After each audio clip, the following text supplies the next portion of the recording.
expuesto hoy.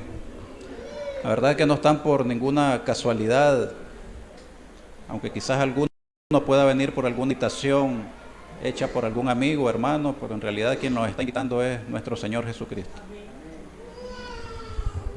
Decía esas alabanzas: Cristo en mí, la esperanza de gloria. Cristo en mí, Él es mi paz, mi esperanza, en Él estoy completo. Y en verdad así es, en Él estamos completos, Él es nuestra roca, nuestro refugio.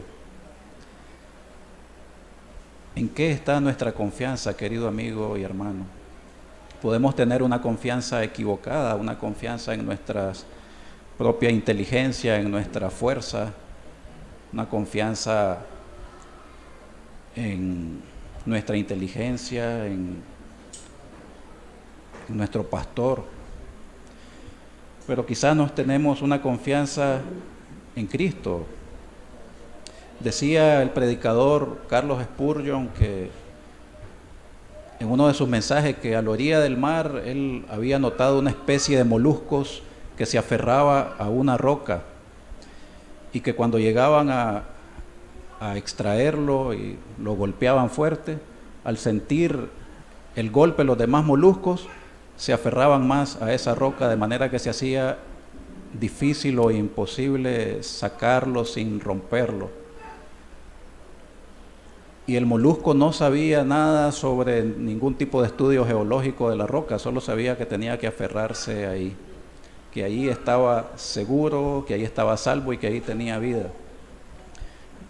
Y comento esto porque ayer hablábamos de un tema con los niños de la escuelita y sobre los dos cimientos, sobre qué pasó con la casa que fue construida sobre la roca y sobre la arena. Y reflexionaba en eso. La casa no tenía ningún tipo de especialidad ni cualidad. No fue la casa la que soportó la embestida del tiempo, de las aguas, del viento. Fue la roca, fue Cristo. ¿Ya? Y esa debe ser nuestra confianza, querido amigo y hermano. Decía David, peleó contra el oso y el león, pero él no tenía su confianza en sus habilidades propias de él estaba confiando en Cristo. Cuando peleó con Goliat no estaba confiando en su puntería, estaba confiando en Cristo. Y es por eso que él escribió en el Salmo 62, 5, alma mía, en Dios solamente reposa, porque de Él es mi esperanza. Él solamente es mi roca y mi salvación, es mi refugio, no resbalaré. En Dios está mi salvación y mi gloria, en Dios está mi roca fuerte y mi refugio. Amén. Él sabía que su confianza estaba puesta en Dios, en esa roca. Él estaba parado en la roca. Querido amigo y hermano, aférrate con todas tus fuerzas a la roca inmovible, a la roca que es Cristo. Él es nuestro Salvador, nuestra roca fuerte. Solo en Él tenemos esa seguridad donde podemos aferrarnos. No necesitamos el saber cómo es que Él hace para liberarnos, para salvarnos, para mantenernos hasta el último día de nuestra vida. Solo tenemos que saber que Él lo puede hacer, que Él es nuestra roca y nuestra misión es solamente aferrarnos a Él. Como dijo Isaías cuando anunció el juicio contra Israel, en Isaías 17:10, porque te olvidaste de Dios, de tu salvación, y no te acordaste de la roca de tu refugio. Hermanos, acordémonos que solamente en Cristo estamos completos, solo en Él tenemos esa esperanza. Si nos aferramos a Él, nada nos puede separar de Él. Como Él dijo, lo que el Padre me da, no vaya yo a perder ni uno. Esa es nuestra confianza, no nuestro propio intelecto, sabiduría, fortaleza, juventud o quizás también experiencia por los años, ¿verdad? Hoy va a ser expuesto el mensaje por nuestro apreciable hermano Carlos, que anda por acá visitándonos, trayéndonos ese mensaje de esperanza, ese evangelio de la palabra de nuestro Señor. Cuando lo escuches y si Dios te habla a tu corazón hoy, aférrate a Él, querido amigo y hermano. No sea que los vientos, que las lluvias, que las tempestades puedan desarraigarte si no estás en la roca correcta, que es Cristo Jesús. Así que, amigo, hermano, Dios nos bendiga a todos con la palabra que va a ser expuesta hoy.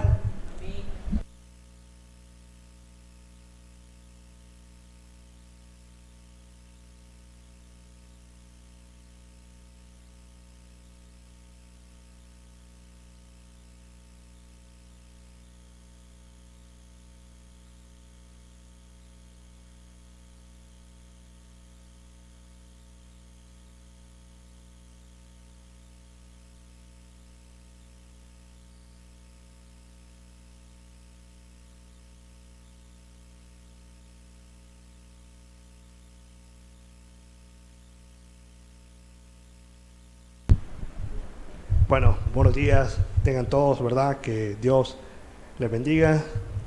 Me da un gusto pues estar hoy y compartir la palabra. Como ustedes saben, siempre me toca pues una vez al mes. Y vamos a seguir con el estudio del libro de Mateo, porque estamos en un estudio pues del libro de Mateo. Un día de esto yo pensaba acerca de estudiar un libro, ¿verdad? Y hacerlo así en domingos. Y se me venía a la mente que muchas veces estudiar un libro puede parecer algo poco interesante. Ya les voy a decir por qué. Porque a veces nosotros venimos predispuestos a escuchar que la prédica sea de cierta manera o de cierto modo. Pero me llamaba la atención otro texto que dice que toda la Escritura es inspirada por Dios. En cierta ocasión una mujer le preguntó a un pastor: ¿cómo puede ser para edificación para mí el libro de Números, que solo tiene un montón de genealogías, un montón de cosas? ¿Cómo me puede edificar eso? ¿Cómo puede ser la palabra de Dios útil al conocer un montón de genealogías? Yo pienso que Dios no se equivoca. Y si Dios puso un montón de números y un montón de genealogías ahí, tienen algún propósito, ¿no? No solamente darnos la orientación y la historia de un pueblo o de familias, porque cuando uno estudia la Biblia más a detalles, uno se da cuenta de dónde viene cierto personaje de la Biblia, ¿verdad? ¿Qué pasó con cierto personaje de la Biblia?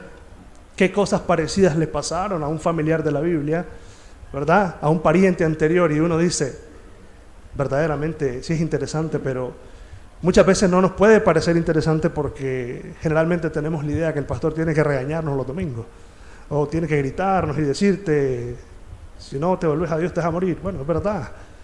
Pero bueno, en esta ocasión tenemos la oportunidad de compartir un estudio, ¿no? Que obviamente tiene una aplicación, tiene algo que enseñarnos Dios a través de esto. Pero aprendamos a apreciar la Biblia por lo que ella verdaderamente es. Y creo que rompamos un poco la predisposición acerca de siempre lo que nosotros esperamos de la palabra. Porque muchas veces pienso yo que es como nosotros predisponemos a escuchar el corazón porque ya estamos formados a un molde. Y no queremos a veces permitir que la Biblia brille aún más, sino porque a veces hemos nosotros creado, construido ese muro que no me deja ver la luz resplandeciente de la palabra de Dios. Bueno, entonces vamos a orar y dejar que Dios nos bendiga hoy con su palabra. Señor amado, en realidad el Salmo dice, la suma de tu palabra es verdad. O sea, el total de toda la Escritura. Es verdad que hay ciertas palabras en la Escritura que a la mente humana parecieran ser como un desperdicio de tiempo leerlas. Pero tú que eres Dios las pusiste ahí porque en tu sabiduría sabes edificar con esas palabras. Y no por algo tú dices, Señor, que la salvación viene por un mensaje que parece locura a la mente. Pero qué grande y poderoso eres tú, Señor, que ese mensaje es el único que tiene la esperanza para que los hombres puedan conocer a Cristo, para que los hombres puedan conocer la vida eterna. Gracias, Dios, te doy porque esto no se trata de una mente brillante humana, sino de Dios que tiene el poder para hacer las cosas de forma sobrenatural. Y eso es tu palabra, Señor. También como nos dice el Salmo, que la exposición de tus palabras alumbra y hace entender a los simples. Hoy, Señor, queremos ser simples y queremos tener el corazón para recibir tu palabra. Por favor, Dios, te lo pedimos en el nombre de Cristo. Amén y amén. Bueno, el hermano Daniel trató ya a partir del capítulo 26 de Mateo.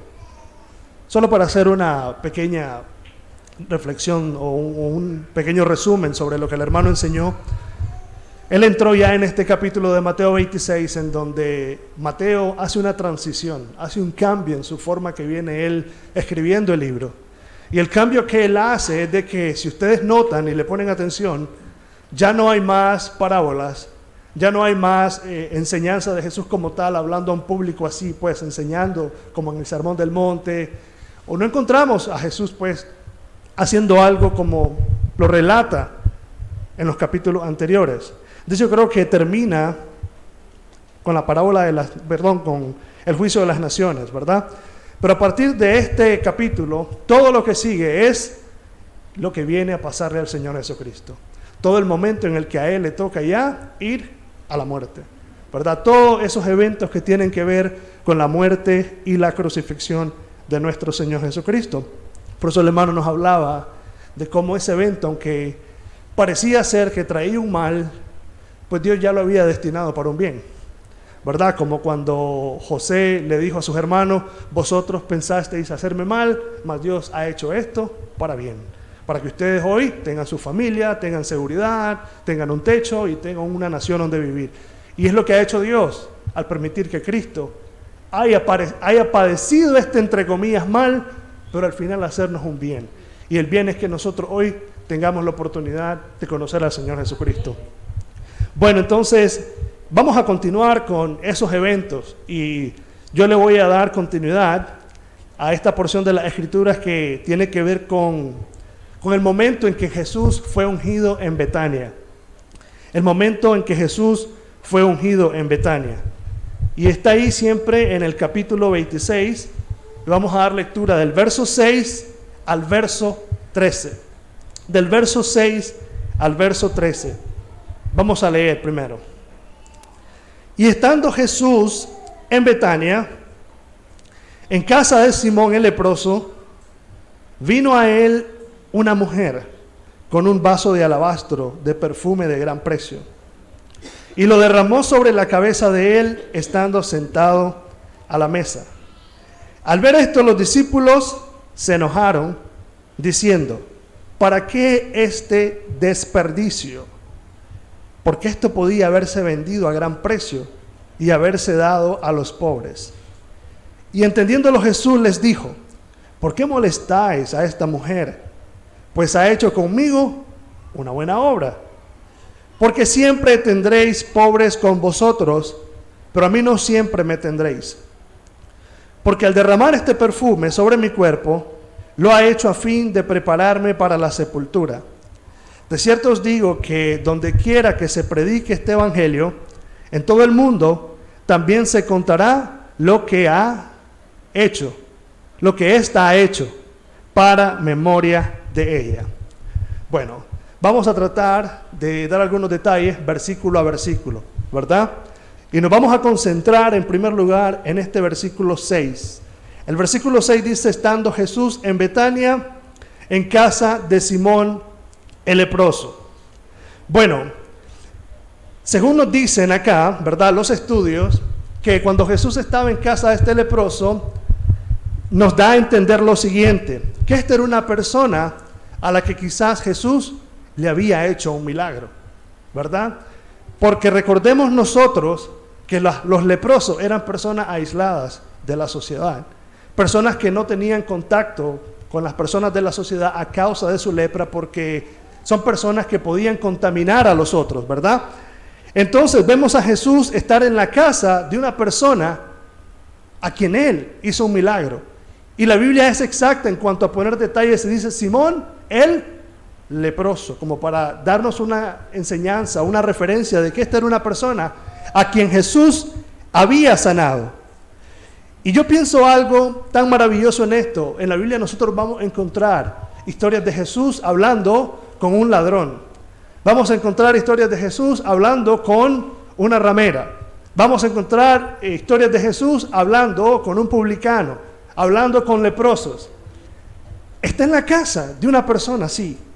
Y me llama la atención porque por lo general este tipo de persona era las personas que los, entre comillas, religiosos, no estaban dispuestos a visitar. Aunque supuestamente conocían a Dios, pero seamos sinceros, la religión del tiempo del Señor Jesucristo le tenía repudio a los ladrones, le tenía repudio a las rameras y le tenía repudio a los leprosos. Tanto así que en cierta ocasión, cuando el Señor Jesucristo, una mujer le lavaba los pies, voy a llegar a ese detalle, pero lo quiero mencionar ahorita, el fariseo que estaba ahí dice, si supiera qué mujer es la que está haciendo fuera profeta, como queriendo decir, si se diera cuenta. Pero aquí la Biblia nos dice que el Señor Jesucristo, Él conocía a toda la gente. Él sabía qué casa se arrimaba. O sea, si Él llegaba a mi casa y yo era un delincuente, Él sabía muy bien que no estaba llegando a la casa de una buena persona. Pero me gusta cómo la Biblia da cada detalle para decirnos que nuestro Señor Jesucristo se asociaba con ese tipo de personas que la religión repudiaba, con ese tipo de personas que la religión muchas veces no quiere asociarse. Y vamos a leer en Lucas, en el capítulo 5, del verso 30 al 31, solo para que entendamos en casa de qué tipo de persona estaba Jesús y por qué es que nosotros podemos asumir que esta era una persona a la que Jesús le había hecho un milagro. Dice el capítulo 5, 30 y 31 de Lucas: y los escribas y los fariseos murmuraban contra los discípulos diciendo, ¿por qué coméis y bebéis con publicanos y pecadores? Ahí está, ¿verdad? El tipo de personas que rechazaban. Respondiendo Jesús les dijo, los que están sanos no tienen necesidad de médicos, sino los enfermos. Aquí está Jesús y aquí está escrito diciendo, Simón el leproso, para dar testimonio de que Jesús no se fiaba de las apariencias de las personas, de que Jesús no hacía acepción de personas y de que Jesús está aquí en la casa de un hombre que ahora lo recibe y que no solamente le hizo un milagro, que la Biblia ponga que Simón era un leproso, no solamente nos dice que era una persona a la que Jesús había sanado, sino que era una persona a la que Jesús también había salvado, porque está con él ahí. Qué dato tan importante, ¿no? Ver de que esta era una persona que convive con Jesús, no solo porque me sanó, sino porque también esta es una persona a quien Jesús salvó, con quien Jesús se relacionaba. Vemos el tipo de persona entonces con las que Jesús se relacionaba, porque Él vino a buscar y a salvar lo que se había perdido. Y en cierta ocasión el Señor Jesucristo le dijo a los fariseos, los publicanos y las rameras van delante de los que dicen tener créditos espirituales. Testimonio aquí está, un leproso, aislado de la sociedad, repudiado por la élite religiosa, pero aquí está Jesús dando testimonio que Él estaba con él en su casa, porque este era un hombre que había presenciado y testimonio vivo de no solo un milagro, sino de la salvación que Dios trajo a su vida. Hay otras especulaciones que no se saben si son ciertas, no hay, ¿cómo les puedo decir?, una certeza de que dicen de que este hombre era el padre de Marta, María y Lázaro.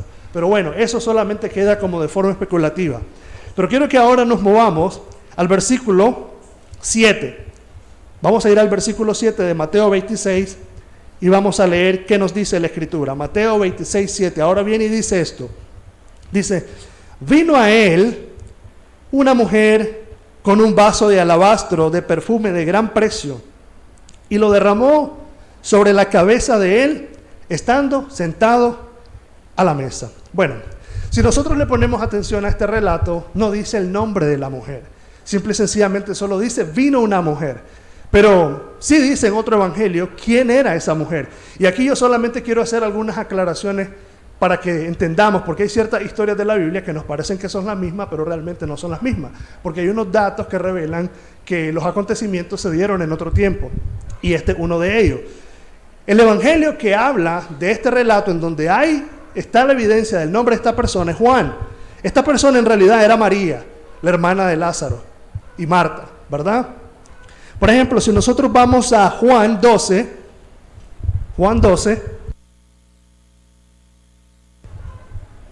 en Juan 12, nosotros vamos a leer ahora quién era esta persona. Dice aquí Juan 12, verso 3, dice, entonces María tomó una libra de perfume de nardo puro de mucho precio y ungió los pies de Jesús y los enjugó con sus cabellos y la casa se llenó del olor del perfume. Bueno, aquí nos dice entonces que la persona que estaba haciendo eso era María. Era esa hermana de Marta y de Lázaro. Ahora bien, yo quiero que vayamos entonces a otro relato parecido a esto, que inclusive Jesús está en la casa de un hombre que se llama hasta Simón, pero los detalles son importantes, el título, ¿verdad? Y este es Lucas. Lucas 7. Vamos a ir a Lucas 7, vamos a leer el verso 36 y el 38. Y voy a dar lectura.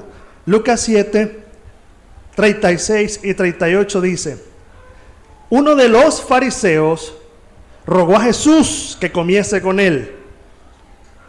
Y habiendo entrado en la casa, el fariseo se sentó a la mesa. Entonces una mujer de la ciudad que era pecadora, ese detalle póngale atención, al saber que Jesús estaba a la mesa en casa del fariseo, trajo un frasco de alabastro con perfume, y estando detrás de él a sus pies, llorando, comenzó a regar con lágrimas sus pies y los enjugaba con sus cabellos, y estaba a sus pies y los ungía con el perfume. Pareciera como que es el mismo relato, pero no es el mismo relato, porque las cosas suceden en dos tiempos diferentes y en dos ciudades diferentes. La mujer que está en Mateo, el evento sucedió cercano ya a la muerte del Señor Jesucristo y sucedió en la ciudad de Betania.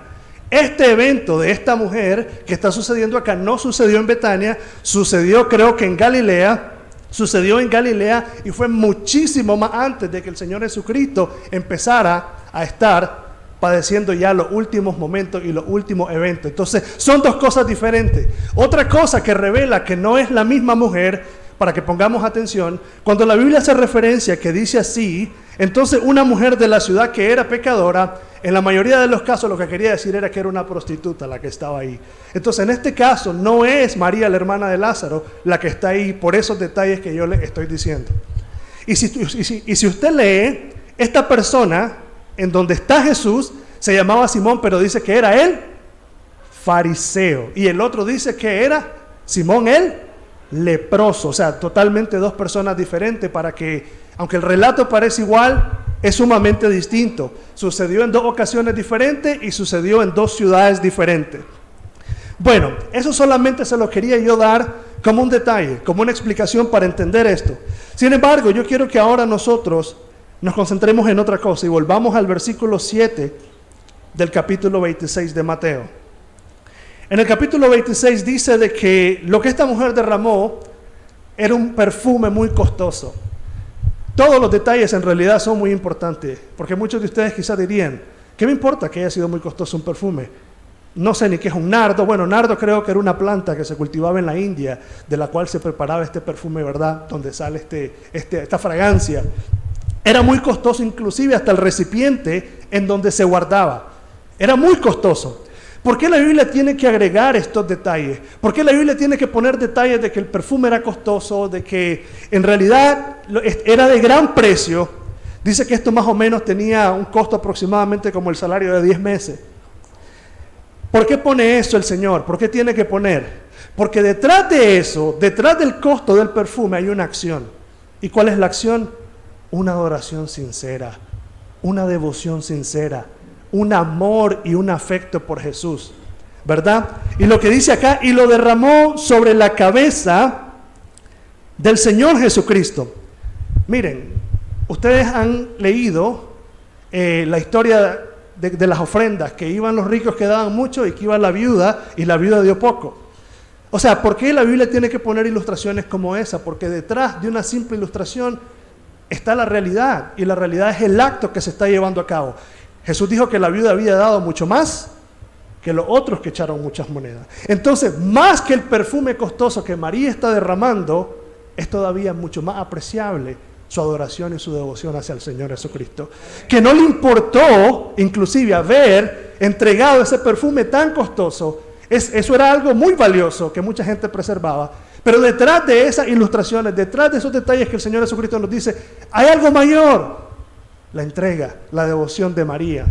Ahora bien, María no sabía, según dicen los estudios, María no sabía inclusive que estaba ungiendo al Señor Jesucristo para prepararlo para la muerte. A lo mejor ella no estaba consciente de eso, pero de algo sí estaba consciente: que ella amaba al Señor Jesucristo. Tanto que cuando fue Jesús a la casa de ellos, dice que María se sentaba a escuchar a Jesús, mientras Marta, afanada y turbada. Y a María, no solamente dice, estaba aprovechando a Jesús para recibir la enseñanza, sino dijo, su parte no le será quitada. ¿Qué es lo que nosotros vemos? Un adorador verdadero. Alguien que amaba al Señor Jesucristo, tanto así que cualquier cosa de gran precio, que cualquier bien, que cualquier cosa que ella tuviera, era muy insignificante hacia el amor que sentía del Señor Jesucristo. A ella no le importaba que ese perfume de nardo haya sido una especie muy costosa, muy valiosa. A ella le importaba una cosa: Jesús vale mucho y yo lo amo demasiado. Y Jesús valoró ese acto. Eso era lo que esta mujer estaba haciendo.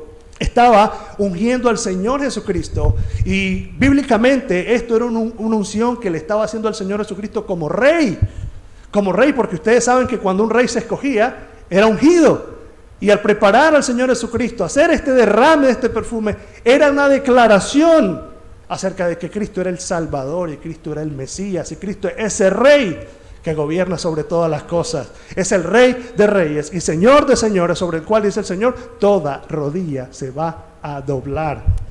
Eso es lo que nos estaba demostrando aquí María al hacer ese acto, ¿verdad?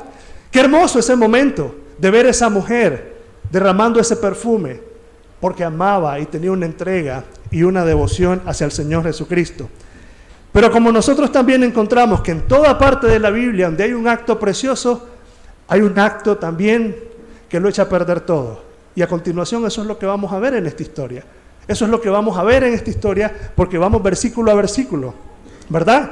María entonces, haciendo un acto de adoración sincero, una entrega sincera, aquí sale, como dicen, el chacal, y sale a echar a perder todo lo maravilloso que está sucediendo en ese momento. ¿Y quién es ese? Vamos a leer 2 porciones de la Escritura. Mientras esta mujer entonces está demostrando un acto sincero de adoración, los discípulos y principalmente Judas echa a perder un evento tan hermoso. ¿Cómo lo echa a perder? Y analice estos detalles sinceramente. ¿Cómo echa a perder Judas esto? ¿O cómo interrumpe de una manera incómoda algo que está haciendo de mucho bien para el Señor Jesucristo? Y vamos a ir al versículo 8 y el 9 de Mateo 26. Y dice así: al ver esto, los discípulos se enojaron, diciendo, ¿para qué este desperdicio? Porque esto podía haberse vendido a gran precio y haberse dado a los pobres. ¿No ven cómo hace esto un cambio tan brusco, tan feo? De una escena tan bonita pasamos ahora a ver algo tan incómodo. A los discípulos enojarse por ver a una mujer que está amando al Señor Jesucristo, por ver a una mujer que está haciendo un acto de adoración. Pero los discípulos se enojaron, pero el que empezó la discordia para que nosotros veamos cómo una persona puede hacer tanto mal en medio de una acción buena, los discípulos se enojaron porque el primero en contaminarlo a los otros fue Judas.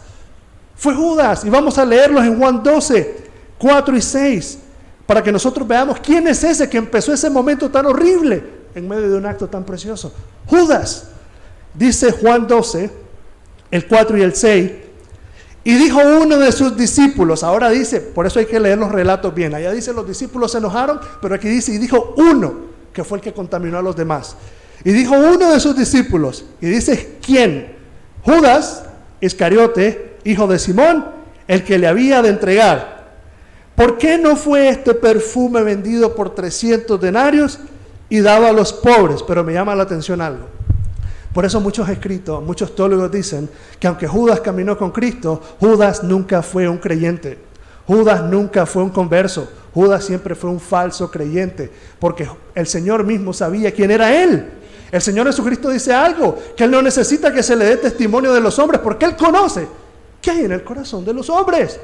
Y Él sabía muy bien que Judas no era un seguidor auténtico. Y dice aquí esto en la Escritura. Pero dijo esto no porque se cuidara de los pobres, sino porque era todavía mayor color le está dando la Biblia a este personaje, porque no solo dice que fingía tener cuidado de los pobres, sino que lo categoriza como ladrón. No solo dice un cristiano pecador, un cristiano que andaba desviado, no, la Biblia dice un ladrón. en medio de los discípulos. Un ladrón. Y este ladrón, este sinvergüenza, es el que está echando a perder una adoración hermosa en el momento en el que Jesús la está recibiendo. ¿No les parece terrible eso? A mí sí. Y quiera Dios que ninguno de nosotros vaya a hacer lo que está haciendo este hombre. Un falso adorador en medio de todos, y contaminó a los discípulos, porque la Biblia dice que todos se enojaron, pero porque uno empezó, como dicen, la revuelta, Judas, y por algo pues tenía que ser el que iniciaba la revuelta, porque era alguien pues que tenía ese tipo de historial, era un celote. Bueno, entonces dice, ¿por qué? Dice, no se vendió esto por 300 denarios para dárselo a los pobres, pero esto dijo, no porque se cuidara de los pobres, sino porque era ladrón. ¿Y qué dice? Y teniendo la bolsa, ¿qué hacía? Sustraía de lo que se echaba en ella. Se robaba. Digamos que era el tesorero, pues, de la iglesia, Judas. ¿Y qué hacía Judas? Se lo robaba. Se lo robaba. Un falso cristiano en medio de los 12. Y miren algo. Por eso fue Judas el que entregó al Señor Jesucristo por su corazón avaro, por su corazón con amor a las riquezas. No le valió entregar al Señor Jesucristo porque él amaba el dinero. Por eso si usted lee, cuando él ofrece entregar al Señor Jesucristo, usted se va a dar cuenta qué es lo que está pidiendo él. Vamos a ir a Mateo 26 y vamos a ir al verso 14, 15, 16. Mateo 26, verso 14, 15, 16.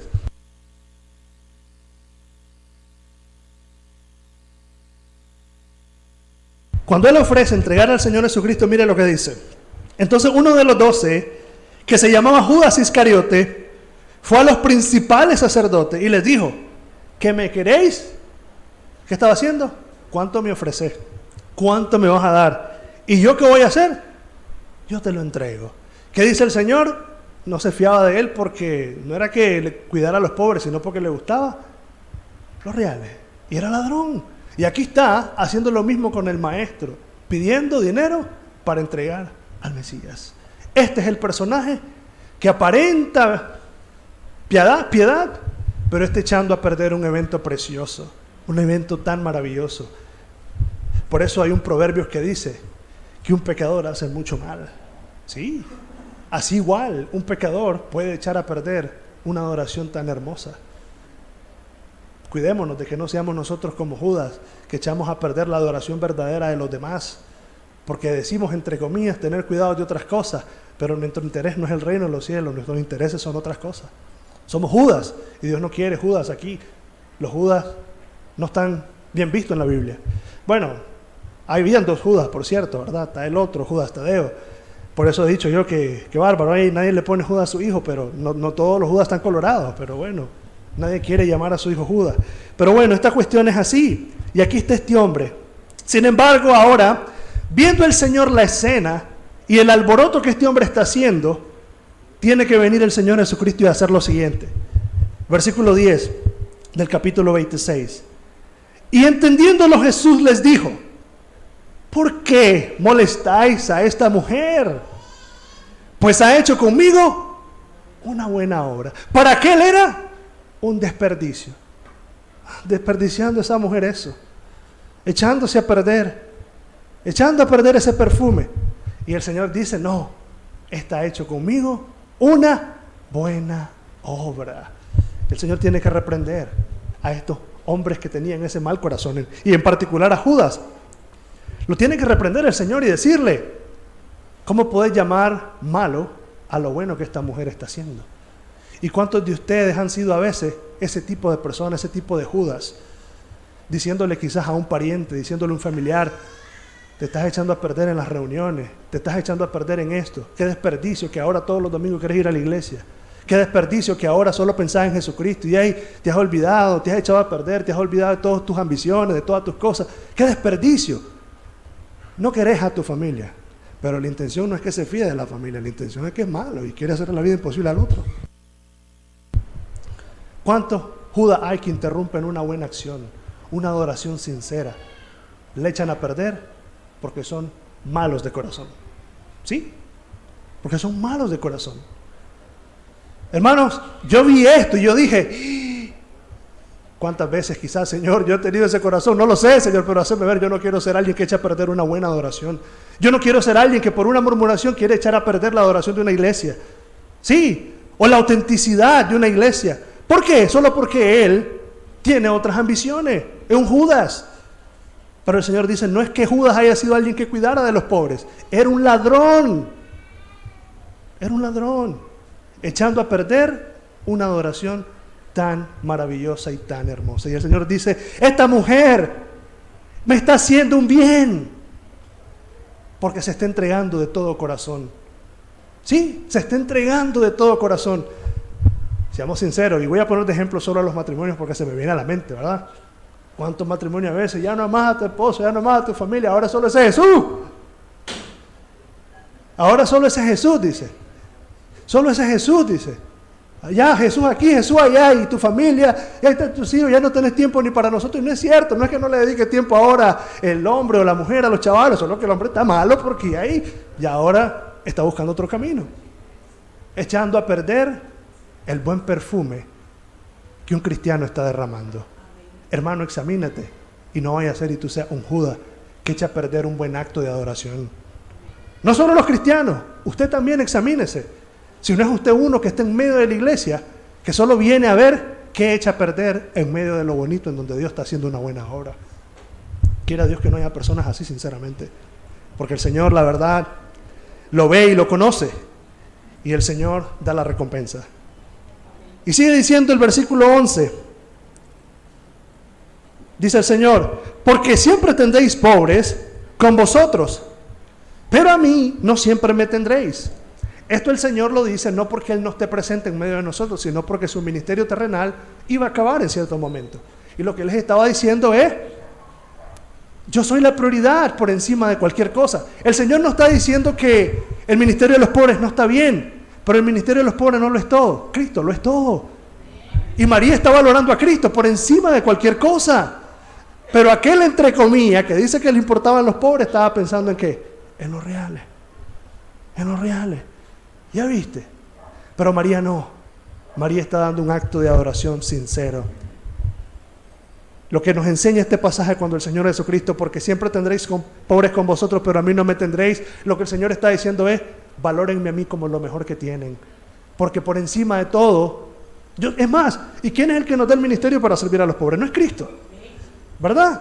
Entonces María sí estaba valorando todo, que a María no le importó echar ese perfume, echar ese alabastro, derramarlo, no le importó, porque para ella Cristo lo era todo. Entonces eso es un acto en donde nos enseña que hay que valorar a Cristo por encima de cualquier cosa. Y dice en el versículo 12, porque al derramar este perfume sobre mi cuerpo, lo ha hecho a fin de prepararme para la sepultura. Jesús es el que lo está diciendo aquí, ¿verdad? Jesús es el que lo está confirmando, no María. ¿Y qué nos está diciendo el Señor Jesucristo aquí? Que esa obra está ungiendo al Señor Jesucristo para el acto redentor supremo y más maravilloso que Dios ha visto. Cristo dando su vida por pecadores. María está derramando a Cristo y preparándolo, ungiéndolo como el Rey, que daría su vida, pero no solo la daría, que resucitaría exitosamente, victoriosamente, trayendo una gran salvación. Por eso les digo que quizás no estaba consciente ella del acto que estaba haciendo, pero su adoración a Cristo era sincera. Su entrega a Cristo era genuina. Y no le importaba cuánto valía el frasco de alabastro. Ella le importaba cuánto valía Cristo para ella. Cuánto era Cristo importante para ella. Y eso es lo que nos enseña entonces acá, esta bonita porción de las Escrituras, de la cual hemos sacado bastantes enseñanzas. Hemos sacado bastantes cosas que nos pueden ser útiles. ¿Qué valoramos nosotros?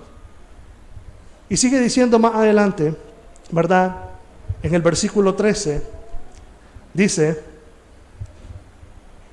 de cierto os digo que donde quiera que se predique este evangelio en todo el mundo, también se contará lo que ésta ha hecho para memoria de ella. Como queriendo decir, este acto va a ser recordado. La gente se va a dar cuenta de este acto que esta mujer hizo, para que la gente conozca la entrega sincera, la devoción sincera hacia la persona del Señor Jesucristo. Qué triste es, ¿verdad?, ver esto, porque, como les decía anteriormente, esto es algo que sucede. Hay actos de adoración sinceros. Hay actos de devoción al Señor Jesucristo por parte de personas que son sinceros. Pero siempre hay un Judas. Siempre hay uno que va a decir, ¿y qué es este desperdicio? ¿Y qué es esto que estés echando a perder? Querida persona, como te dije, espero que no seas vos el que esté haciendo eso.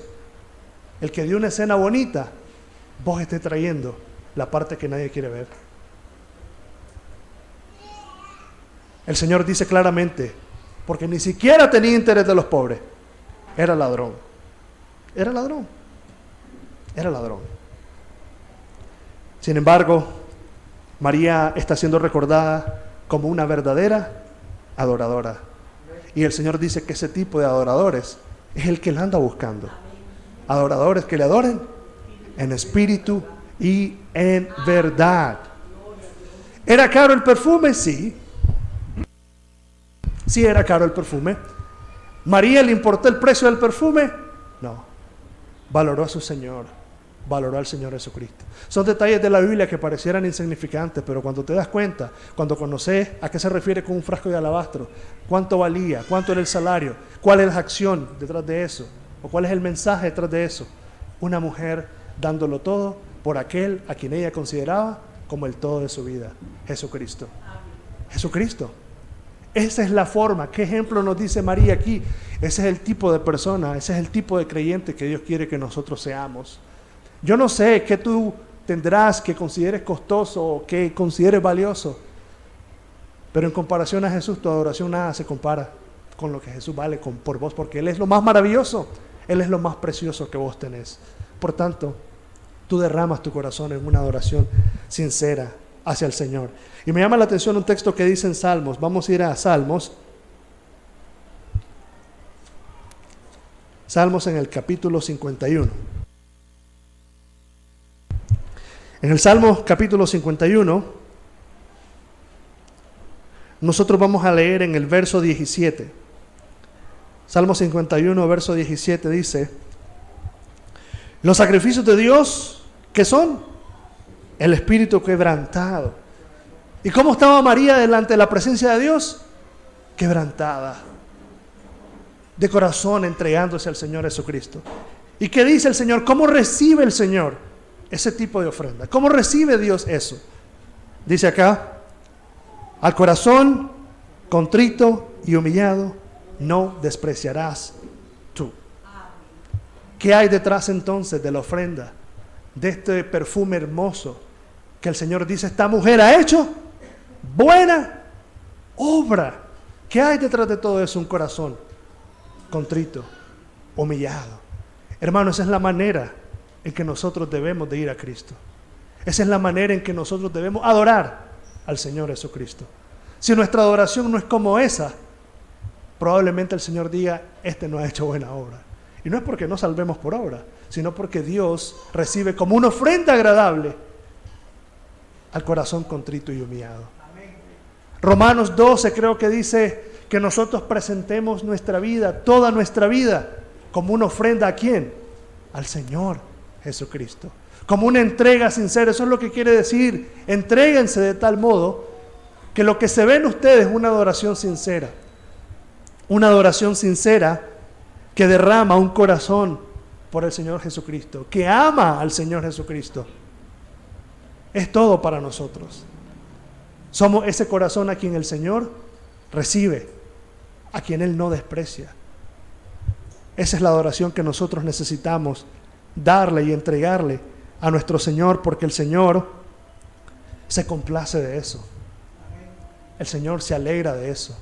Pero es importante que no solo pensemos en este momento de María, pensemos en María como alguien que verdaderamente tenía necesidad de Dios. Porque en la escena, cuando está con Marta, ella dejó otra vez los afanes de la vida por ocuparse de una cosa: Cristo. ¿Y qué me quiere decir eso de este personaje? Ya vemos cómo nos vamos atrás de la Biblia y volvemos a este punto para analizar a un personaje. ¿Y qué es? ¿Qué es lo que aprendo de ese personaje? que valoraba al Señor Jesucristo como ninguna otra cosa. Los afanes de la vida, aparte, a un lado. Yo recibo la mejor parte, Jesucristo. Derramando un perfume costoso, caro, ¿qué importa? ¿Para qué un desperdicio? Para mí, lo más precioso, porque Cristo es todo lo que tengo. Cristo es el todo para mí. ¡Qué hermosa enseñanza!